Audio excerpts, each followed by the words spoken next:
Assalamualaikum warahmatullahi wabarakatuh. First of all, let's thanks to Allah who given us best and healthy so we all can gather on this afternoon to attend this class.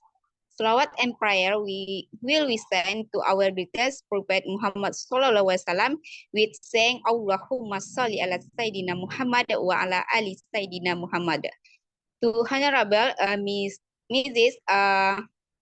Firda Azara MPD. So our lecture dasar-dasar biofisika and all of my friends. Thank you so much for being here. We are from group 4. We'll discuss about transportasi zat tumbuhan.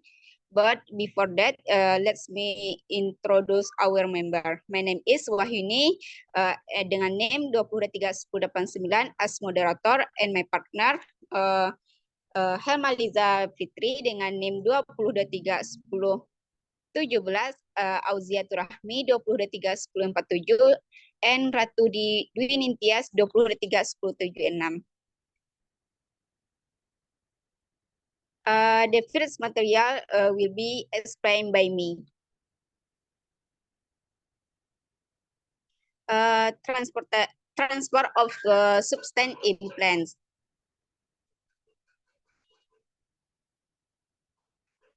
Transportation of substance in plants is the process of taking in and releasing substance to all parts of the plant's body.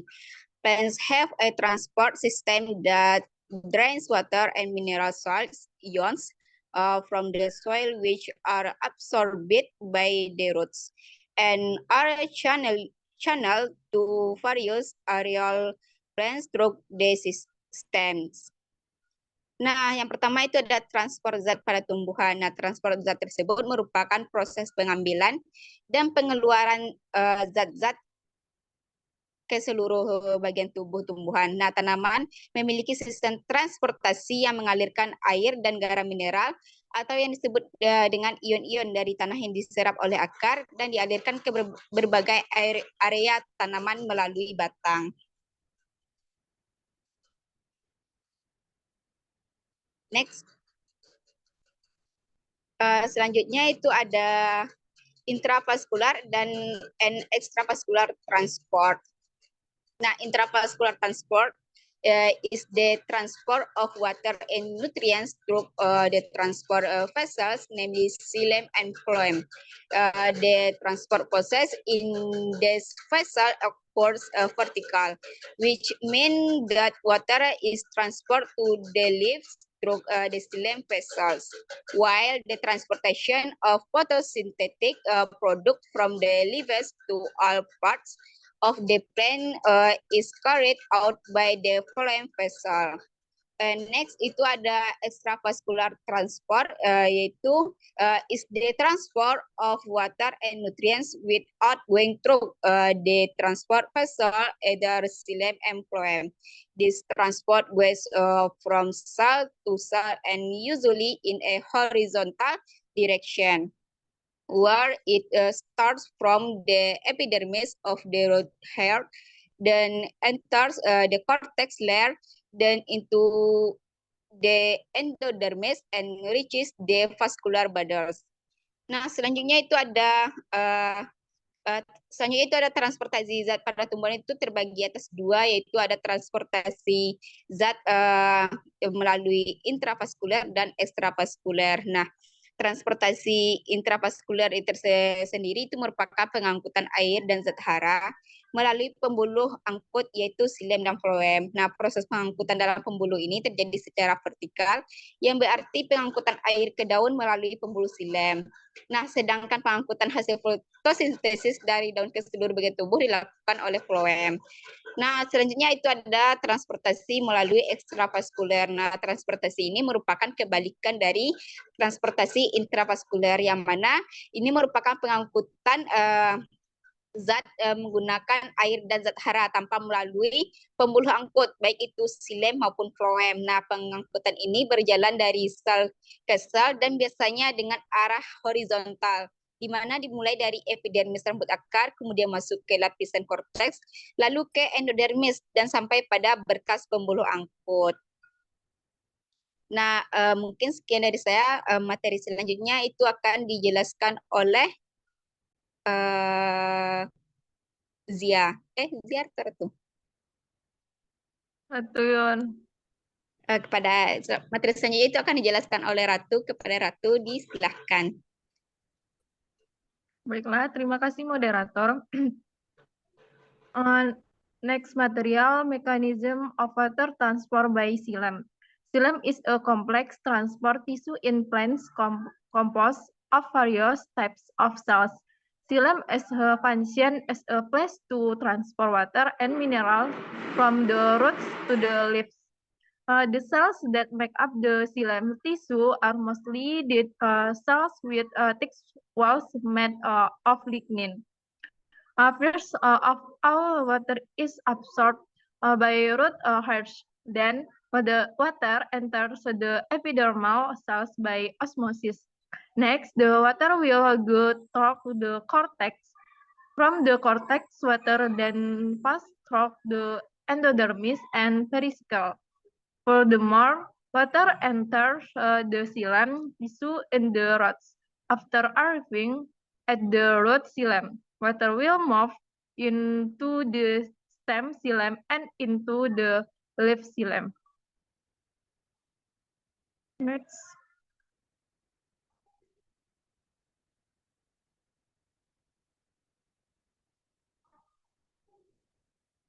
Materi yang kedua itu mekanisme pengangkutan air oleh xylem. Xylem adalah jaringan pengangkut kompleks pada tumbuhan yang tersusun atas berbagai jenis sel. Xylem mempunyai fungsi sebagai tempat pengangkutan air dan zat mineral dari akar menuju ke daun. Sel-sel penyusun jaringan xylem sebagian besar berupa sel mati dengan dinding tebal berbahan lignin. Pertama-tama, air diserap oleh rambut-rambut akar. Kemudian, air masuk ke sel epidermis melalui proses secara osmosis. Selanjutnya, air akan melalui korteks. Dari korteks, air kemudian melalui endodermis dan pericycle. Selanjutnya, air masuk ke jaringan xylem yang berada di akar. Setelah tiba di xylem akar, air akan bergerak ke xylem batang dan ke xylem daun.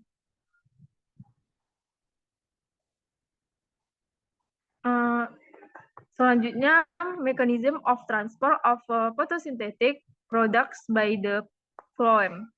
Phloem is a transport network whose job is to distribute the results of photosynthesis from leaves to all parts of the plant.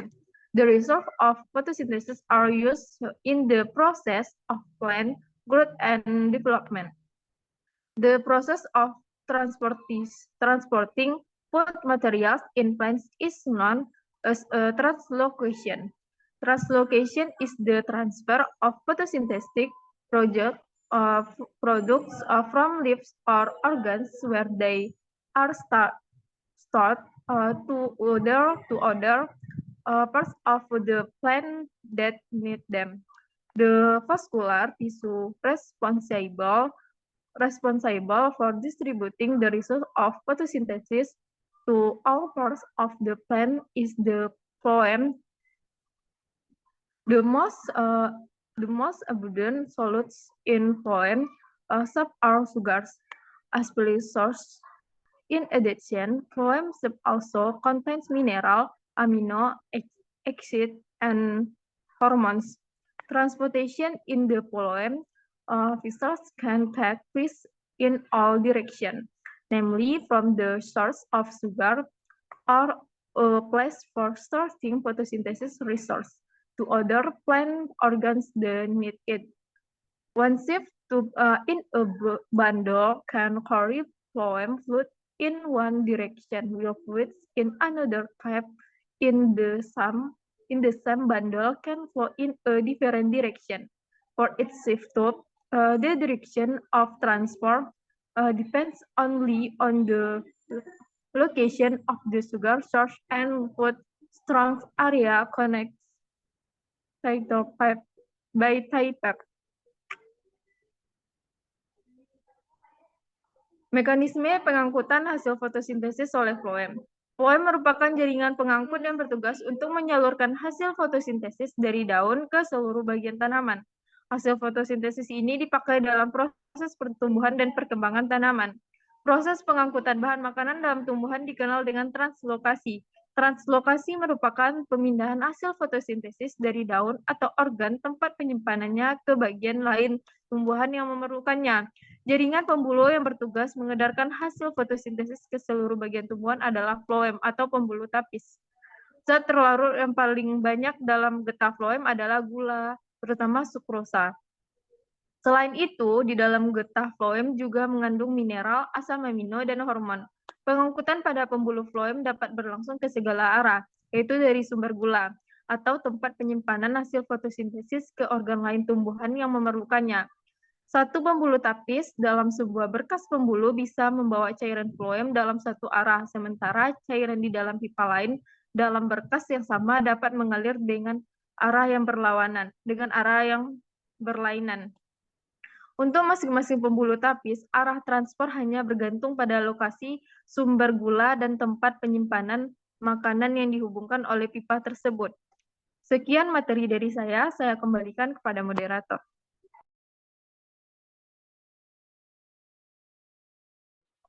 Thank you for Ratu. The next materi itu akan dijelaskan oleh Zia. Pada Zia, silakan. Oke, terima kasih, moderator. Next, concept of transpiration and influencing factors. Transpiration is the release of water vapor from living tissue, especially plants, which occur as a result of physiological processes. Transpiration function: keep the temperature of the leaf to remain stable. Next, increase the absorption of mineral that enter the plant.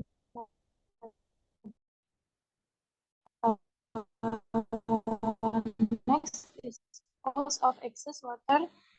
Selanjutnya itu konsep transpirasi dan faktor yang mempengaruhi. Transpirasi adalah keluarnya uap air dari jaringan hidup, khususnya tumbuhan yang terjadi akibat proses fisiologis.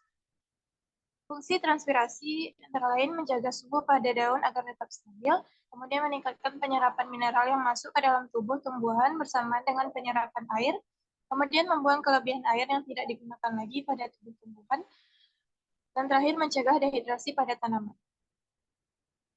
Next, Lisa.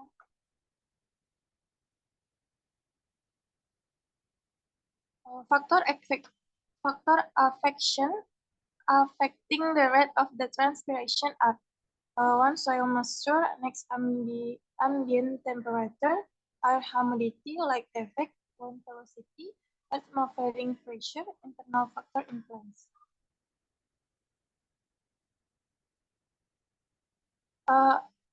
Faktor yang mempengaruhi laju transpirasi adalah yang pertama itu kelembapan tanah, kemudian suhu lingkungan, kelembapan udara, efek cahaya, kecepatan angin, tekanan atmosfer, kemudian faktor internal pada tanaman.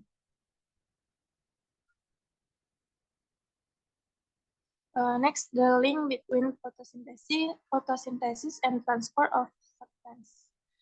The process of transporting food material in plants is known as translocation. Translocation is the transfer of photosynthesis product from leaf of organs where they are stored to other parts on the plant that need them. The vascular tissue whose job is to distribute the result of photosynthesis to all parts of the plant in the phloem or sieve tube. The most abundant dissolved substance in plum sap is sugar, especially sucrose. In addition, plum sap also contain mineral, amino acid, and hormones in contrast to transport in xylem vessels, which run one way from root to leaf. Transport in xylem vessel, which running in the direction from the root to the leaf. The transport in the plum vessel can take place in all directions, namely from the source of sugar or storage of photosynthesis result to other plant organs that need it. Kemudian hubungan antara fotosintesis dan transportasi zat. Proses pengangkutan bahan makanan dalam tumbuhan dikenal dengan translokasi.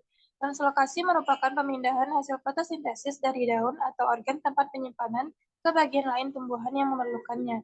Jaringan pembuluh yang bertugas mengedarkan hasil fotosintesis ke seluruh bagian tumbuhan adalah floem atau pembuluh tapis. Zat terlarut yang paling banyak dalam getah floem adalah gula, terutama sukrosa. Selain itu, di dalam getah floem juga mengandung mineral, asam amino, dan hormon.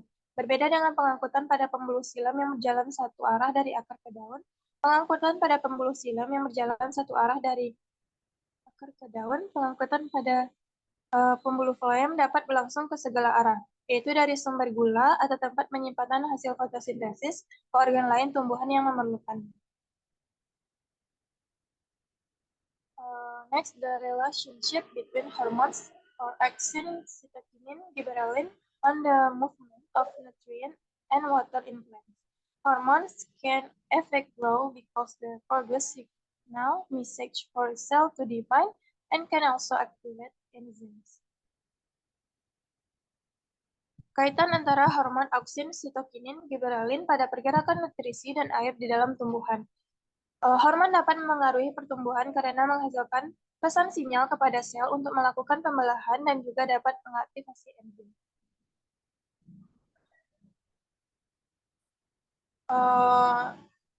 First is auxin hormone, serves to encourage plant growth by elongating cell in roots and stem. Next, cytokinin hormone serves to divine plants from temperature change as well as viral infection. Aging and plant run more slowly. And gibberellin hormone, a hormone that can make plant grow quickly because it encourages the formation of scents, fruit, and flowers. It also encourages stem elongation. Yang pertama itu ada hormon auksin. Hormon auksin berfungsi untuk mendorong pertumbuhan tanaman dengan cara pemanjangan sel pada akar dan batang. Kemudian ada hormon sitokinin yang berfungsi untuk mempertahankan tumbuhan dari perubahan suhu, juga infeksi virus. Penuaan pada tanaman berjalan lebih lambat. Kemudian yang terakhir ada hormon gibberellin, hormon yang dapat membuat tumbuhan tumbuh dengan cepat karena mendorong pembentukan biji, buah, dan bunga. Juga mendorong pemanjangan pada batang. Sekian materi dari saya, kembalikan pada moderator.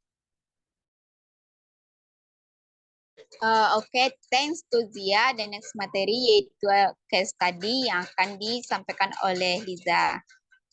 Kepada Liza, disilahkan.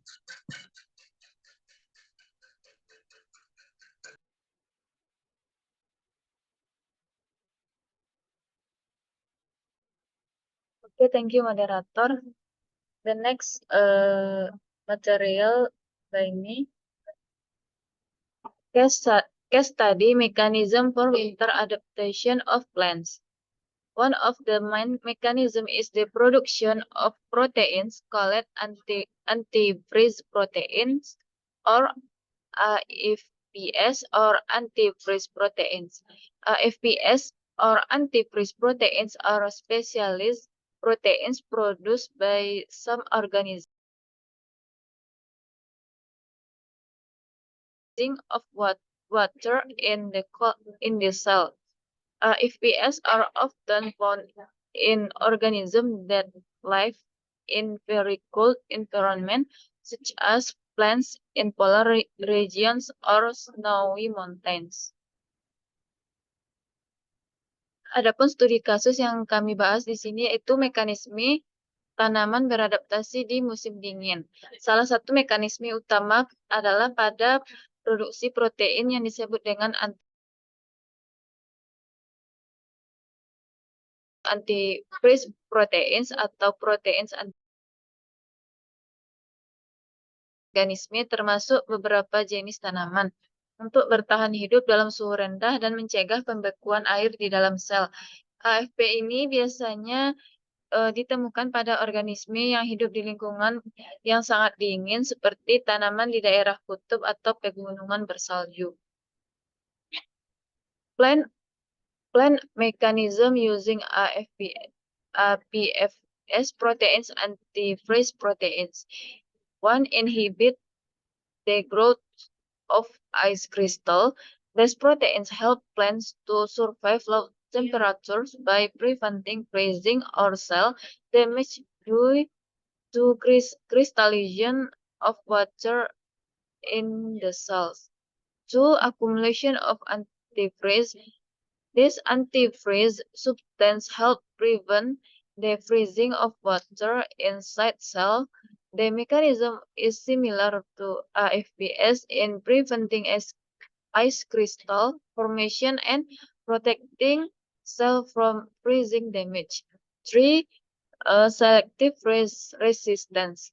This method is used by plants to direct water away from cells that are prone to freezing and into cells that are safer.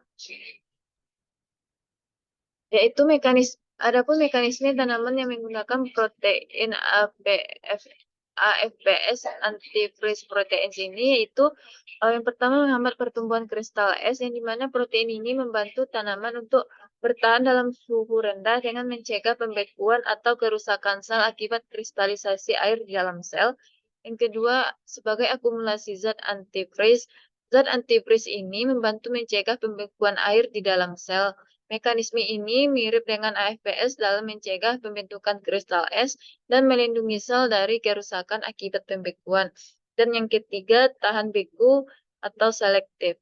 Yang dimana cara ini yang biasanya digunakan tanaman untuk mengarahkan air keluar dari sel-sel yang rentan terhadap pembekuan dan mengalirkan air ke dalam sel-sel yang lebih aman.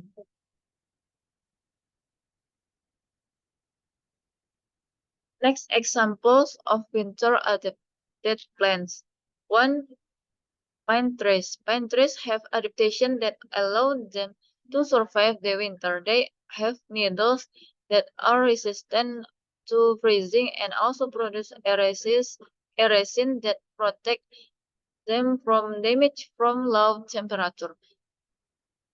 Two, bamboo grass. This plant can survive harsh winters. Having adaptations such as shedding leaf can reduce water loss and regulate their metabolism to reduce activity. And three, snowflower. This plant grows in winter with beautiful white flower. It can survive under a layer of snow and use mechanism of FPS production to protect cell from freezing. Adapun contoh tanaman yang beradaptasi di musim dingin itu ada beberapa, bisa teman-teman lihat, yaitu yang pertama pohon pinus. Pohon pinus ini memiliki adaptasi yang memungkinkan dapat bertahan di musim dingin. Tanaman ini memiliki jarum-jarum yang tahan terhadap pembekuan dan juga menghasilkan resin yang melindungi dari kerusakan akibat suhu rendah. Yang kedua, ada rumput bambu yang dimana tanaman ini dapat bertahan di musim dingin yang sangat keras dengan memiliki adaptasi seperti ini, dapat menggugurkan daun serta dapat mengurangi kehilangan air dan metabolisme untuk mengurangi aktivitas selama musim dingin. Dan yang ketiga, ada bunga salju. Tanaman ini tumbuh di musim dingin dengan bunga putih yang sangat indah. Bunga ini dapat bertahan di bawah lapisan salju dan menggunakan mekanisme seperti produksi AFPS untuk melindungi sel-sel dari pembekuan. Mungkin sekian penyampaian materi dari saya. Saya kembalikan pada moderator. Thanks to Lisa. Maybe that's all the material from our group. I ask the moderator apologies if there are any mistakes, and friends who want to ask question, please ask through the discussion from and I end with Assalamualaikum warahmatullahi wabarakatuh.